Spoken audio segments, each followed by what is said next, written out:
Verochka by Anton Chekhov. Ivan Alexeyevich Ognev remembers how, on that August evening, he opened the glass door with a rattle and stepped out onto the terrace. He was wearing a light cape and a wide-brimmed straw hat, the very same one that now lies in the dust under his bed along with his top boots. In one hand he held a large bundle of books and notebooks, in the other a thick, knotty walking stick. Behind the door, lighting his way with a lamp, stood the host of the house, Kuznetsov, a bald old man with a long white beard, wearing a snow-white peaked jacket. The old man was smiling benevolently and nodding his head. "Farewell, elder," Ognev called out to him. Kuznetsov placed the lamp on a small table and stepped out onto the terrace. Two long, narrow shadows strode across the steps toward the flower beds, swayed, and rested their heads against the trunks of the lime trees. "Goodbye, and thank you once more, my dear fellow," said Ivan Alexeyevich.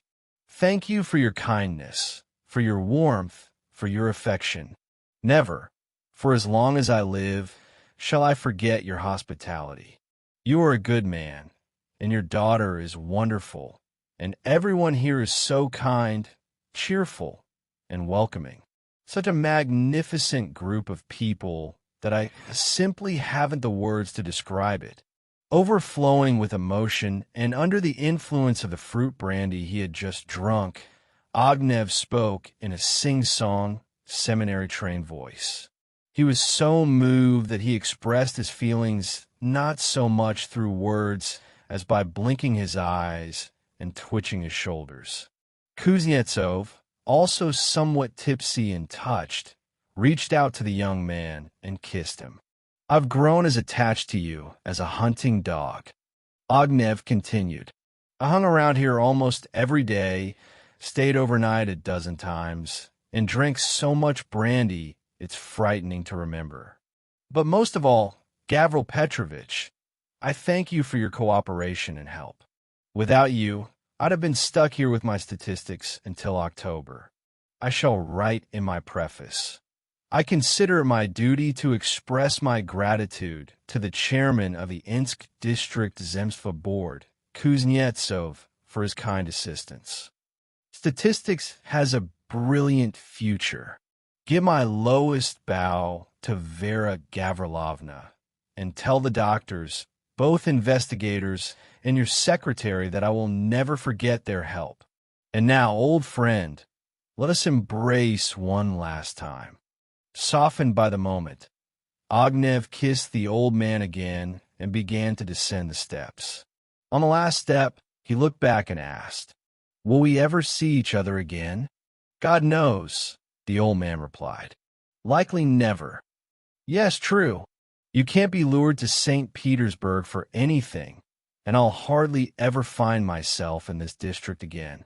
Well, farewell. You should have left the books here." Kuznetsov called after him. "Why carry such a weight? I could have sent them to you tomorrow with a servant." But Ognev was no longer listening and was quickly moving away from the house. His heart, warmed by wine, felt cheerful, warm, and yet sad. He walked and thought about how often one meets good people in life, and how a pity it is that nothing remains of these meetings but memories. It is like cranes flashing on the horizon. A faint wind carries their plaintive, ecstatic cry. But a minute later, no matter how greedily you peer into the blue distance, you see not a dot and hear not a sound. In the same way, people with their faces and words flicker through our lives and sink into our past, leaving nothing behind but the insignificant traces of memory. Having lived in the Ensk district since spring and visiting the hospitable Kuznetsovs almost daily, Ivan Alexeyevich had grown as close as kin to the old man, his daughter, and the servants. He knew every detail of the house, the cozy terrace, the turns of the paths, and the silhouettes of the trees. But as soon as he passed through the gate, all of this would turn into a memory and lose its real significance forever. A year or two would pass, and all these dear images would fade in his mind, becoming indistinguishable from figments of his own imagination. In life, nothing is more precious than people, the moved Ognev thought, walking down the path toward the gate. Nothing. The garden was quiet and warm. It smelled of mignonette, tobacco, and heliotrope. Thick patches of mist, soaked through with moonlight, drifted slowly across the paths like ghosts. The moon hung high above the garden, and below it, transparent misty streaks rushed eastward. The whole world seemed to consist only of black silhouettes and wandering white shadows. To Ognev, who was seeing mist on a moonlit August evening for almost the first time in his life, it felt as though he were looking not at nature, but at a stage set where clumsy pyrotechnicians try to light the garden with white Bengal fire had filled the air with white smoke. As Ognev approached the garden gate, a dark shadow detached itself from the low fence and came to meet him. "Vera Gavrilovna," he said joyfully, "are you here? I was looking everywhere for you to say goodbye. Farewell, I'm leaving." "So early? It's only 11 o'clock. No, it's time. I have 5 versts to walk, and I still have to pack. I must be up early tomorrow." Before Ognev stood Kuznetsov's daughter, Vera, a girl of 21, habitually sad, carelessly dressed, and intriguing. Girls who dream much and spend their days lying down, lazily reading whatever falls into their hands, often dress with such negligence. For those blessed with a sense of beauty, this slight untidiness adds a special charm. At least, whenever Ognev later remembered little Vera, he could not imagine her without that loose blouse that wrinkled at the waist yet did not touch her figure, or without the lock of hair that escaped on her forehead, or that red-knitted shawl with shaggy pom-poms. That shawl, which in the evenings hung gloomily on her shoulder like a flag in still weather, and by day lay crumpled in the hallway or on a chest in the dining room, where the old cat slept on it without ceremony. That shawl and the folds of her blouse seemed to breathe of free-spirited laziness, of home life, and of good nature. Perhaps because Ognev liked Vera, he saw in every button and ruffle something warm, cozy, and poetic, the very things missing in women who are insincere, cold, or devoid of a sense of beauty. Verochka was well-built, with a fine profile and beautiful curly hair. To Ognev, who had seen few women in his time, she seemed a true beauty. "I'm off," he said, bidding her farewell by the gate. "Don't think ill of me. Thank you for everything."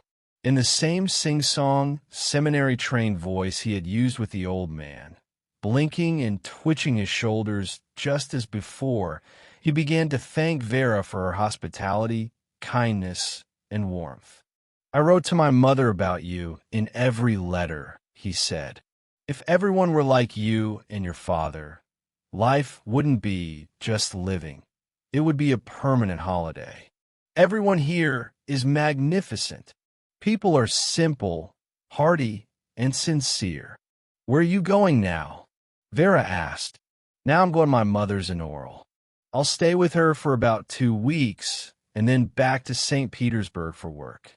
And after that, I'll work all winter, and in the spring, I'll head out to some district again to collect materials. Well, be happy, live 100 years, don't remember me unkindly. We won't see each other again." Ognev leaned down and kissed Verochka's hand. Then, in silent agitation, he adjusted his cape, took a firmer grip on his bundle of books, paused, and said, "Look at all this mist rolling in. Yes, you haven't forgotten anything, have you?" "What?" "No, I don't think so." For a few seconds, Ognev stood in silence. then turned awkwardly toward the gate and left the garden. "Wait, I'll walk you as far as our forest," Vera said, following him out. They walked along the road. Now the trees no longer obstructed the view, and the sky and the distant horizon were visible. As if covered by a veil, all of nature hid behind a transparent, matte haze through which its beauty peeked cheerfully. The mist, thicker and whiter in places, lay unevenly near the haystacks and bushes or drifted in patches across the road, clinging to the ground as if trying not to obscure the vastness. Through the haze, the entire road to the forest was visible, with dark ditches on either side and small shrubs that seemed to catch the drifting shreds of fog. Half a verst from the gate, the dark line of the Kuznetsov's forest loomed. Why did she come with me? I'll have to walk her back, Ognev thought, but glancing at Vera's profile, he smiled affectionately and said, "It's hard to leave in such beautiful weather. A truly romantic evening, with the moon, the silence, and all the trimmings. You know what, Vera Gavrilovna? I've lived 29 years, but I've never had a romance in my life. Not a single romantic story. So things like rendezvous, alleys of sighs, and kisses are things I only know by hearsay. It's not normal. In the city, when you're sitting in your room, you don't notice this gap, but here in the fresh air, you feel it strongly. It actually feels a bit disappointing. Why is that? I don't know. Perhaps I've been too busy my whole life, or maybe I just haven't met the kind of women who, generally, I have few acquaintances and I don't go out much." For about 300 paces, the young people walked in silence. Ognev kept glancing at Verochka's uncovered head and her shawl, and in his soul, the spring and summer days rose up one after another. It was a time when, far from his gray St. Petersburg room, enjoying the kindness of good people, nature, and his favorite work, he hadn't noticed how dawn gave way to dusk. He hadn't noticed how, signaling the end of summer, the nightingale fell silent first, then the quail, and a little later, the corncrake. Time flew by unnoticed, which meant life had been good and easy. He began to recall aloud how reluctantly he, a man of modest means, unaccustomed to travel or people, had come here to the Insk district at the end of April. He had expected boredom, loneliness, and indifference toward statistics, which he believed held the most prominent place among the sciences. Arriving on an April morning in the small district town of Insk, he had stayed at the inn of the Old Believer Ryabukin, where for 20 kopecks a day he was given a bright, clean room on the condition that he smoke only in the street. After resting and finding out who chaired the local board, he immediately set off on foot to see Gavril Petrovich. The 4-verst walk led through lush meadows and young groves. Beneath the clouds, filling the air with silver sounds, skylarks quivered, while over the greening fields, rooks soared with solemn, steady wings. My God, Ognev had wondered then, is the air always like this here, or does it smell this way only today for my arrival? Expecting a cold, businesslike reception, he had entered the Kuznetsov's home timidly, looking from under his brow and nervously tugging at his beard. At first, the old man frowned, unable to understand why a young man and his statistics would need the district board. When Ognev explained at length what statistical material was and how it was collected, Gavril Petrovich brightened up, smiled, and began to peer into his notebooks with boyish curiosity. By that same evening, Ivan Alexeyevich was already sitting at the Kuznetsov's dinner table, getting tipsy on strong brandy. Looking at the peaceful faces and lazy movements of his new acquaintances, he felt a sweet Drowsy lethargy spread through his body, the kind that makes you want to sleep, stretch, and smile. And his new friends looked him over kindly, asking if his parents were alive, how much he earned a month, and if he went to the theater often. Ognev recalled his travels through the rural districts, the picnics, the fishing trips, and the group visit to the convent to see Mother Superior Martha, who had given each guest a beaded purse. He remembered the heated, endless, uniquely Russian arguments, those debates where the speakers, sputtering and pounding their fists on the table, failed to understand one another, constantly interrupting, contradicting themselves in every sentence, and changing the subject every few minutes, only to laugh after 2 or 3 hours. Heaven knows what we were even arguing about. We started with a toast to health and ended with a funeral service. And do you remember when you, the doctor, and I went riding to Shestovo? Ivan Alexeyevich said to Vera as they approached the forest. We met that holy fool on the way. I gave him a 5-kopeck piece, and he crossed himself 3 times and tossed my coin into the rye.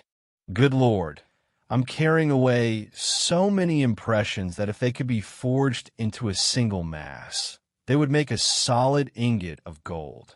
I don't understand why intelligent, feeling people crowd into the capitals instead of coming here. Is there really more room or more truth on the Nevsky Prospect and in those large, damp houses than there is here? Honestly, my furnished rooms back home, stuffed from top to bottom with artists, scientists, and journalists, have always seemed like a mere prejudice to me. 20 paces from the forest, a small, narrow bridge with posts at the corners spanned the road. During their evening walks, it always served the Kuznetsovs and their guests as a little station. From here, one could tease the forest echo, and the road could be seen disappearing into the dark clearing. Well, here's the bridge, Ognev said. This is where you must turn back. Vera stopped and caught her breath. Let's sit for a moment, she said, seating herself on one of the posts. It's the custom to sit down for a moment before saying a final goodbye. Ognev perched beside her on his bundle of books and continued to talk. She was breathing heavily from the walk and looked away so that he could not see her face.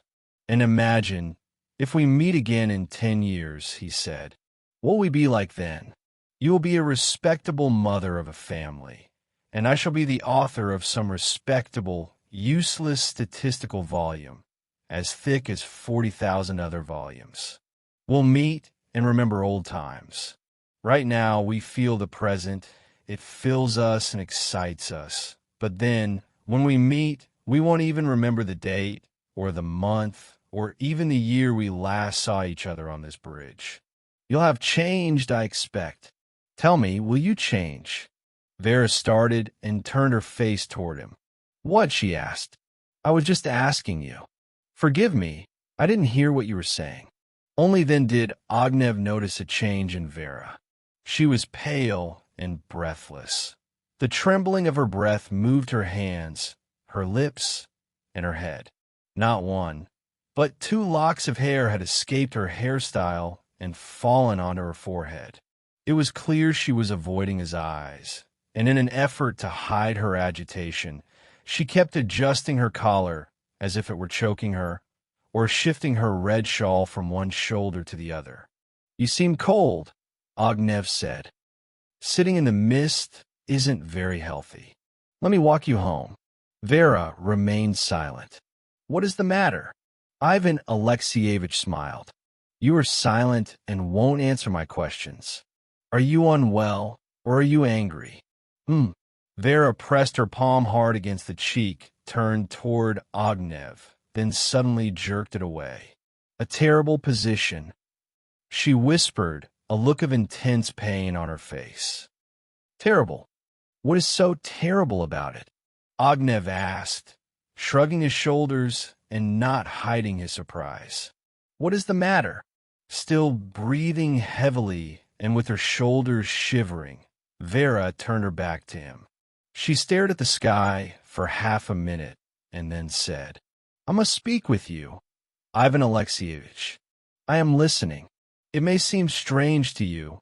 You will be surprised, but I don't care."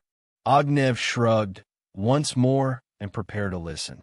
"It's this," Verochka began, bowing her head and nervously plucking at the pom-poms on her shawl. "You see, I wanted to tell you.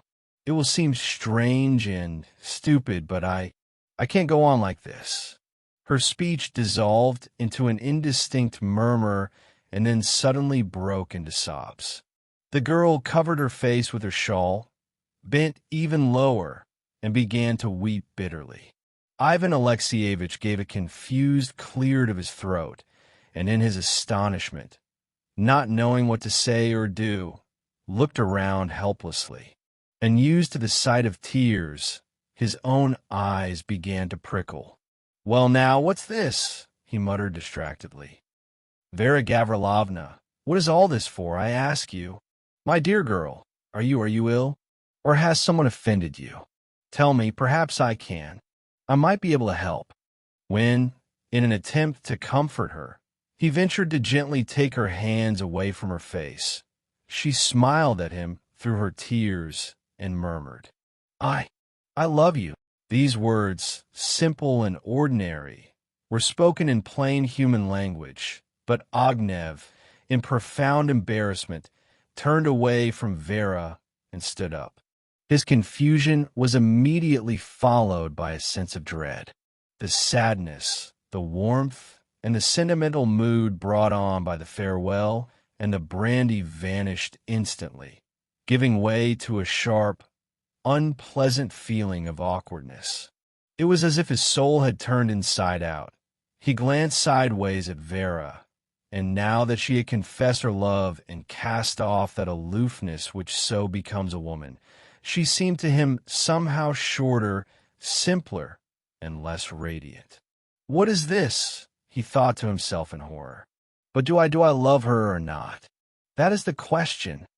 But she, now that the most vital and difficult thing had finally been said, was breathing easily and freely. She also stood up and, looking directly into Ivan Alexeyevich's face, began to speak rapidly, uncontrollably, and passionately. Just as a person suddenly terrified cannot later recall the exact sequence of sounds during an overwhelming catastrophe, Ognev could not remember Vera's exact words or phrases. He recalled only the essence of her speech, the woman herself, and the sensation her words produced in him. He remembered a voice that seemed stifled, somewhat husky with emotion, and an extraordinary music and fervor in her tone. Weeping, laughing, with tears glistening on her eyelashes, she told him that from the very first days of their acquaintance he had struck her with his originality, his intellect, his kind, intelligent eyes, and his goals in life. She told him she loved him passionately, madly, and deeply. When she would come from the garden into the house during the summer and see his cape in the hallway, or hear his voice from afar, her heart would grow cold with a presentiment of happiness. Even his idle jokes made her laugh. In every figure in his notebooks, she saw something remarkably wise and grand. Even his knotty walking stick seemed more beautiful to her than the trees. The forest, the drifting patches of mist, and the dark ditches by the roadside seemed to fall silent, listening to her, while in Ognev's soul something unpleasant and strange was taking place. As she confessed her love, Vera was enchantingly beautiful. She spoke eloquently and with passion. Yet he felt no delight, no joy of life as he might have wished, but only a sense of compassion for her, a pang of regret that a good person was suffering because of him. God only knows whether it was his book-learned mind speaking, or that incurable habit of objectivity which so often hinders people from living. But Vera's raptures and suffering seemed to him cloying and trivial. At the same time, his heart rebelled within him, whispering that everything he saw and heard now was, from the perspective of nature and personal happiness, more serious than any statistics, books, or truths. And he felt angry and blamed himself, though he did not understand exactly where his guilt lay. To complete his awkwardness, he had absolutely no idea what to say, and yet speaking was necessary.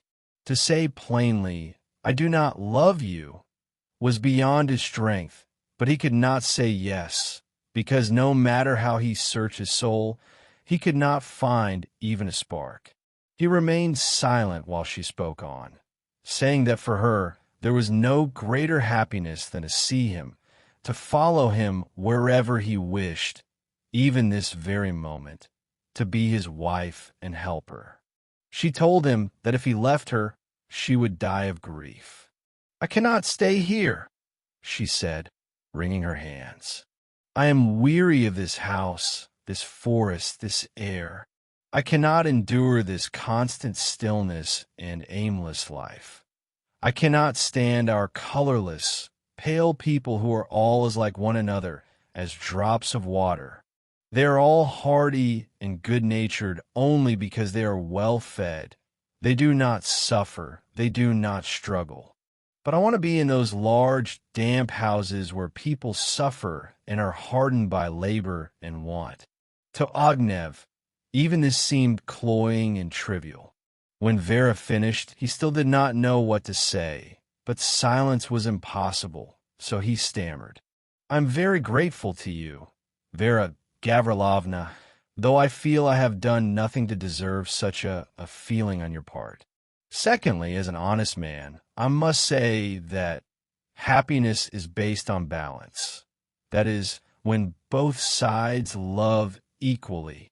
But Ognev immediately felt ashamed of his own mumbling and fell silent. He felt that his face must look foolish, guilty, and dull, that it was strained and tense. Vera must have been able to read the truth in his expression, for she suddenly became grave, turned pale, and hung her head. "Forgive me," Ognev muttered, unable to bear the silence. "I respect you so much that it hurts me." Vera turned sharply and walked quickly back toward the estate. Ognev followed her. "No, don't," Vera said, waving him back with a flick of her hand. "Don't come. I can get there myself." "No, still. I cannot let you go unescorted." Whatever Ognev said, every single word seemed to him repulsive and shallow. A sense of guilt grew within him with every step. He grew angry, clenched his fists, and cursed his own coldness and his inability to behave with women. Trying to stir some passion in himself, he looked at Vera's graceful figure, at her braid, and the footprint her small feet left on the dusty road. He recalled her words and her tears, but all of this only moved him to pity. It did not stir his soul. "Ah, but one cannot love by force," he convinced himself, and at the same time thought, "When then will I love without force? I am nearly 30. I have never met a woman better than Vera, and I never will. Oh, what a dog's old age! To be old at 30. Vera walked ahead of him faster and faster, never looking back, her head bowed. It seemed to him that from grief she had grown haggard, and her shoulders seemed narrower. "I can imagine what is happening in her soul now," he thought, looking at her back. "She must be so ashamed and in such pain that she wants to die. Lord, there's so much life, poetry, and meaning in all this that even a stone would be moved, but I am stupid and absurd." At the gate, Vera stole a brief glance at him and, hunched over, wrapping herself in her shawl, walked quickly down the avenue. Ivan Alexeyevich was left alone, returning toward the forest, He walked slowly, stopping every now and then to look back at the gate with an expression as if he could not believe himself. He searched the road for the traces of Vera's feet and could not believe that the girl he liked so much had just confessed her love to him, and that he had rejected her so clumsily and tactlessly. For the first time in his life, he was learning from experience how little a man depends on his own goodwill, and experiencing firsthand the position of a decent and kind-hearted person who, against his will, causes his neighbor cruel, undeserved suffering. His conscience ached, and once Vera had vanished, it began to feel as though he had lost something very dear, something close, which he would never find again. He felt that with Vera, a part of his youth had slipped away from him, and that the minutes he had lived through so fruitlessly would never be repeated. Reaching the bridge, he stopped and fell into thought. He wanted to find a reason for his strange coldness. It was clear to him that the cause lay not outside, but within himself. He sincerely confessed to himself that this was not the intellectual coldness that clever people often boast of, nor the coldness of a selfish fool, but simply an impotence of the soul, an inability to perceive beauty deeply, a premature old age acquired through his upbringing, the disorganized struggle for a crust of bread, and a lonely, room-to-room existence. From the bridge, he walked slowly, as if reluctantly, into the forest. There, where sharp patches of moonlight marked the thick, black shadows, where he felt nothing but his own thoughts, he felt a passionate desire to regain what was lost. And Ivan Alexeyevich remembers that he went back again, spurring himself on with memories, forcing Vera's image into his imagination. He strode quickly toward the garden.